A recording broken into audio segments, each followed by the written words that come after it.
You're listening to What to Read Next podcast, episode 49. Welcome to the What to Read Next podcast. In this podcast, your hosts, Clara Jackson and Laura Yamin, will share their favorite book recommendations. If you share a passion for books and always looking for the next one, then join us. Welcome to the What to Read Next podcast. We're happy to have you back. So let's introduce ourselves.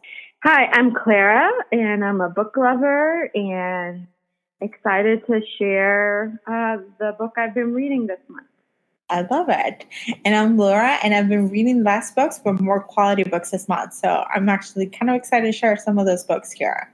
So now we're currently going to chat about the books we recently read and what we're currently reading. So Clara, you read Force of Nature by Jane Harper.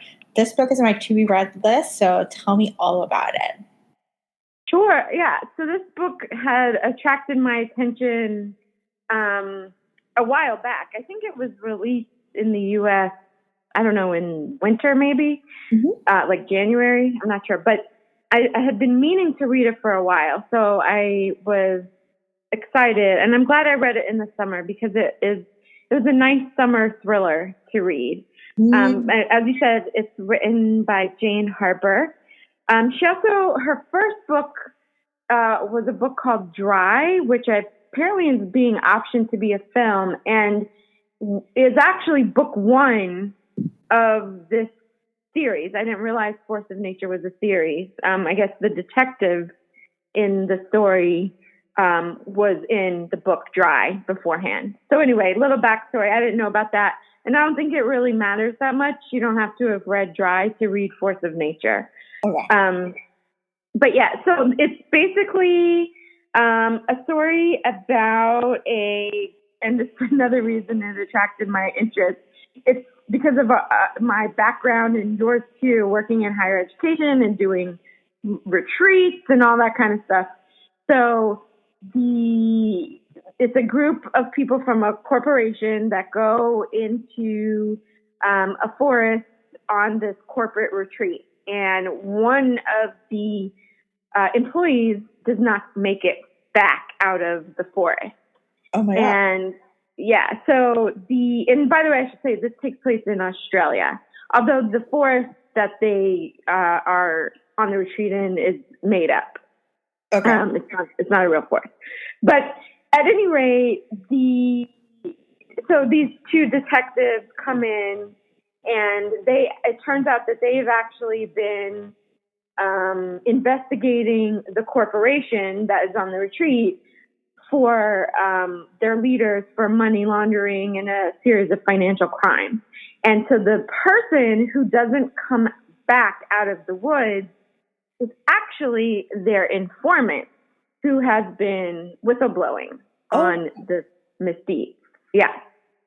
So, it's very interesting the way that the story is written. It bounces back and forth between the investigators in current time and then back to, the series of events that led up to this person missing and ultimately whatever ended up happening to the person.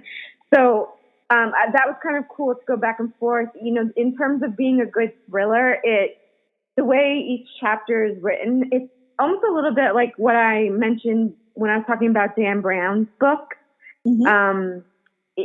I just can't help but want to read the next chapter, even if I'm exhausted. I'm like, but wait, I have to know what's happening. So I really appreciate that. I will say between the two stories, the investigators and then what actually happened with the corporate retreat people, I found that the investigator story was not as engaging. I always kind of share what's good and what I didn't like as much. I just didn't get as interested in what the investigators were doing outside of wanting to know what actually happened and who was involved and is this person alive or not, because you don't know that as the story goes on. Okay. But I really liked the story of the people on the retreat. It's just an intriguing premise. There was definitely some, to me anyway, some unexpected curves and twists in it. And it's just a nice, good, easy summer thriller. It's well written and it just has a nice rhythm to it. Again, a couple things that just if you read it, you know, maybe could have been better. I think that some of the characters weren't as richly drawn, but that's not terrible for that type of book for a thriller, in my opinion. I think probably my biggest critique, if I were in workshop class, would be that for a story, and what apparently is an author where setting is so much a part of the story. So in Dry, I guess that took place in like a desert area. So if that's the title of your book, you know, that must be a very important component of the story. And so for Force of Nature, which is the title of this book, and them being lost in this forest and on this retreat, you think nature is going to be more. I mean, it was part of the story, but not being from Australia and not having a sense of what some of the stuff she was talking about actually looks like, I would have liked more description and more of a sense of place to inform the story, just from my perspective. But you know, all in all, it was just a fun, intriguing book to read, and I didn't expect the ending of it, but also it wasn't a trite ending. It wasn't just like she's alive or dead, this person contributed to the situation or didn't. There was some complexity to it that I thought was interesting, and I can't say more than that because I don't want to ruin it. But yeah, that is Force of Nature. Yeah. And are you reading anything new? I am about to. I just got today a book called Severance by Ling Ma, and I'm hoping to talk about it on our next chat. But it has an interesting premise too, and also another workplace dystopian book. So maybe there's a theme running through my life right now. Maybe. No. I'm happy at work, but I just find it intriguing. Well, I think I don't think it's about being happy or sad at work. It's just about looking for an escape. And so it might be an escape. I think work setting dystopia it's an interesting genre to think about it. You know, I wouldn't think of workplace dystopia to be as a genre, but I read the description and it looks like an interesting book. Yeah, it is my goal to have it read for our next book talk because I think it's going to be fascinating. I know. I can't wait to hear about it. So, so what about you, though? What have you been reading? So I read less books. So I'm reading, I would say about 10 books a month. So I decreased my goal on Goodreads from 240 books to 200 books, which I read so far like 154. So I only have like 50 books to read, which is, I feel like that's doable. So I read this past month, I'm going to highlight 4 books that I really enjoy. So the first one is 7 Husbands of Evelyn Hugo. And I absolutely love this book. It's a historical fiction. It's set in present time and then over the past 50 years of an old Hollywood starlet. It's a journalist who's writing the story of this old Hollywood starlet. And she's married 7 times. So she talks about all her 7 husbands. And her greatest love affair is not one of her husbands, which is so interesting. So it was a really good story. Like, it just captivated. You just want to read more. The sense of, there were really strong female protagonists. Like, she was really strong. She was like, she took charge of her life. And it was an interesting journey to watch and so vulnerable. So I really love this book. Like, I gave it 5 stars. I cried in the subway, which doesn't happen that often. Oh my gosh. Yeah. So I was like, oh my gosh, I want to. And when I finished it, I wanted to read it again, which I haven't had that feeling until Deathly Hallows. That's the last book that I was like, I finished the book and I'm like, I want to reread it. I want to have this thing over again. So I definitely encourage you to read this book. It's so good. I love Taylor Jenkins Reid. Her other books are more chick lit. So this is more like historical fiction. love story, chick lit, but it's more historical fiction. It's a little departure from her other work, but it's really so I really enjoy this, and I'm looking forward to her new books that was optioned by Reese Witherspoon to be a series. So I'm actually curious to see what it's gonna be like. So nice. Yeah. I still can't believe you were crying in the subway. I did. It's gotta be good. There were tears, and I was like trying to stop myself, and I was like, but I can't. It's so good. You know, when you have those moments, there's like the feelings are so in the surface. You're like, I can't. I have to just do it.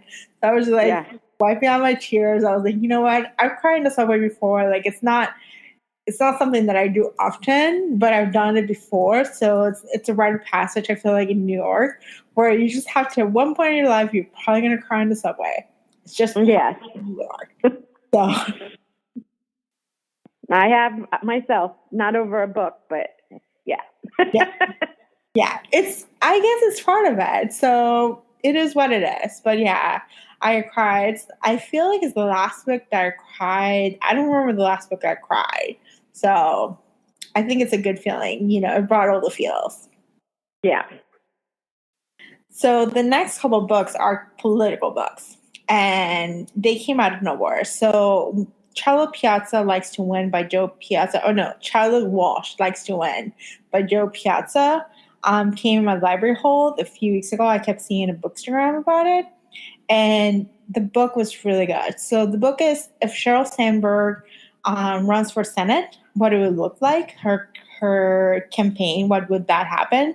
So it's a really interesting take on, you know, a strong female protagonist. By the way, the books this week are all strong female protagonists. There's a theme here. So I like it. Yeah, so it's a very strong, you know, strong female protagonist who's like, you know, she's married, he had an affair. She's like, I want to have this to get back that he had an affair. So he's going to be a stay-at-home dad.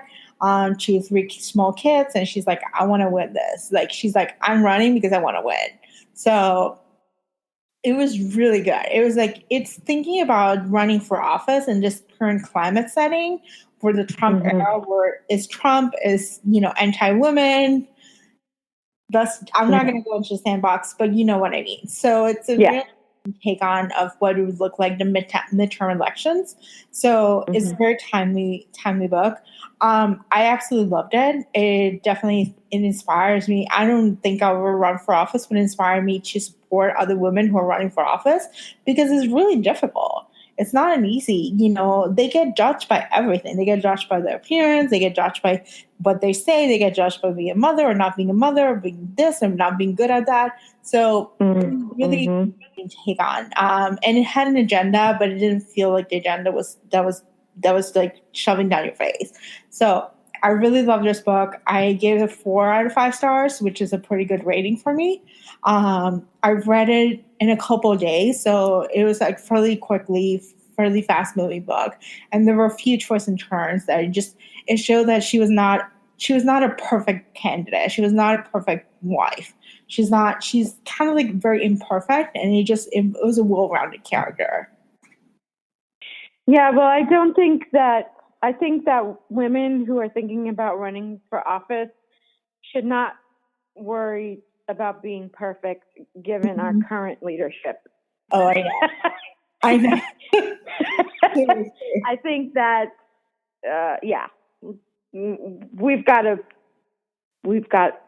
we're good. Yeah, seriously. I was going to say, my mom, she's very, like, she's retired, and she's very involved in, you know, social activism and movement, not just on Facebook. She actually goes to letter writing parties, and, you know, she goes and voices her opinion and writes letters to senators and to the president, and from Barack Obama to our current president. And so I was going to say, she's sometimes said, maybe I should run for office. And I think actually she should. So I'm going to recommend she reads this book. Yes.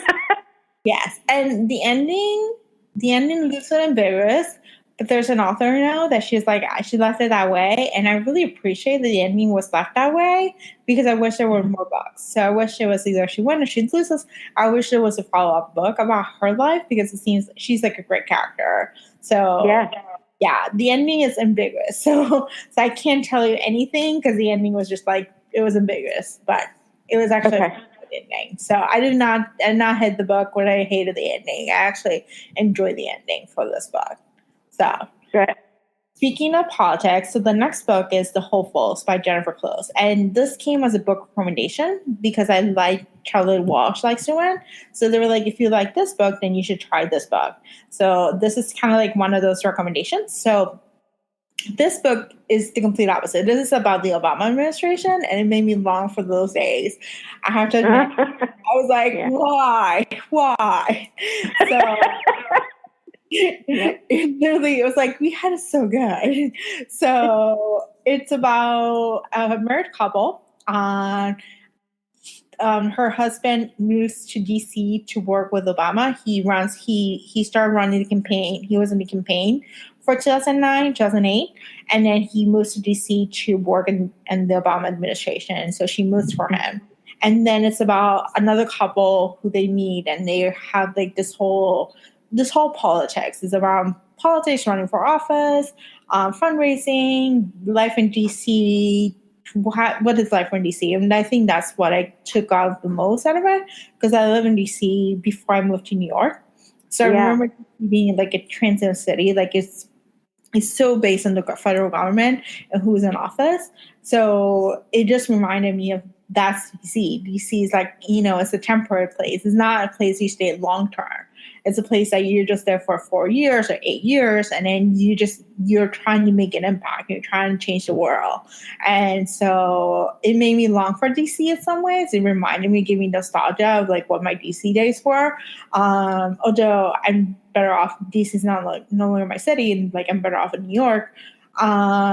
It's still like a nice reminder. So it's a fun book. So if you're nostalgic about the Obama days, then you should pick this book up. It's actually a really good book. The female protagonist, I would say she's not as strong as the other ones that I read this month, but she was imperfect. She was passive. She was actually not. She kind of like just moved with the flow, and she didn't stand up for herself. And so it was annoying at times, but overall, like I understood where she was coming from. And so, I gave her leeway for it. Yeah, so let me ask, is this is a work of fiction or is this nonfiction? Work of fiction. Oh, okay. Yeah. All right. So I'm reading From the Corner to the Oval, which is a nonfiction memoir from a staff writer, Stern. I think she's a stenographer at the Obama administration. So yeah, I have that book on my list. Yeah, so I got it from the library this week, so I'm planning to read it this weekend, and I may just do a blog post and what to read next blog about these books. So maybe just dive into a little bit deeper. But yeah, I think there's kind of like fun to read about the Obamas and even the Trump administration. Just kind of like it's an interesting take on from fiction to nonfiction. Yeah, well, I have to admit I'm very curious to read that book because I have a college friend who worked in a pretty high-level position in the Obama administration. Mm-hmm. And I'm not going to drop names, but I'm so curious if he's referenced in the book. And I don't know if I'll be able to tell, but I'm selfishly intrigued to see. Because I think he even posted that he was excited to read the book, so... Yeah, I'm excited to read the book. I'm reading right now Are You Sleeping?, which is kind of like it's a true crime serial. Like if you listen to Serial, it's like if it was a true crime podcast, it's really popular. It's about the victim's family of, him and Lee. It's something like that. It's kind of like a commentary of that. So after that, and then I'm reading From the Corner to the Oval because I heard really good things about it. And I've been reading for more campaign, more Obama administration. I think if you have suggestions for other Obama administration books that I should read, just let me know. Just Well, okay, I'm going to let you know right now that my book for November is going to be Michelle Obama's book, Becoming. oh yes, maybe. Yeah. So we could both read that. You can but both. You know what I was going to tell you too. It's not a book, but if you also want, fictional, I have found, I didn't really watch it when it was on the air, but I think it's on Netflix. I sometimes watch The West Wing because I just want to imagine a time when the presidency had honor. And so since I don't really feel that's what we have now, I've been watching that. And there's this one episode, Laura, I wish I could tell you the exact season and the episode number, but it's all about, it was an episode where they kind of spliced in actual leaders in Washington, D.C., senators and whoever, Congress people, with the fictional characters, Martin Sheen, etc., in The West Wing. But it was all about what are the characteristics of good leadership and how to lead this country. And I tell you, when I listened to that, I was like, this should be required watching of our current president. But if you need to go back in time, maybe watch a few episodes of The West Wing. Not that it was perfect, but you're like, oh, we used to, the things that are a scandal on that show. I mean, we're so far past that. Anyway, not to get all political, but you're like, wow, that's amazing. Yeah. Anyway, I'll get off the soapbox. I know. So changing gears, so a little bit different. I did read a thriller. I read The Banker's Wife by Cristina Alger, and it was amazing. So it's not about, there's two female protagonists in this book. There's the banker's wife and there's a journalist. And it's about offshore financing, so offshore banking, and the crimes that are that. So people, money launderers, drug dealers, arms dealers, they go to Swiss banks, they go to Cayman Islands, they open bank accounts on number bank accounts that are not traced by them, and they can launder money. So it's all about that world. And it was really good. It was twisty. It was a financial drama. It's set as a domestic drama, but I wouldn't call it domestic drama. I would call it financial drama. So that was a really good book. There's like strong female characters. The journalist basically uncovers the whole set of things. And then the banker's wife, there's something that happens to her husband, and that she has to figure out what happened to her husband and, traces back. And so I feel like the journalist was much more stronger in terms of her storyline was much more stronger, but it was actually a really good book to read. So if you're looking for a summer twisty, thriller, this is a good thriller to read. Cool. Yeah, I like to read thrillers in the summer. Like, I don't know. I like that kind of fast-paced, maybe not entirely reflective, but, you're like trying to figure out solve the mystery. I like that. Yeah. Yeah, I like it. I never thought I would be a thriller reader, and that's something I've been reading more. I think this summer I started reading less romance and more adult fiction.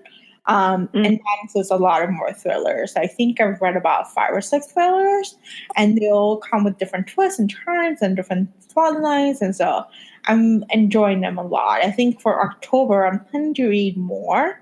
I got be more psychological thrillers and domestic thrillers.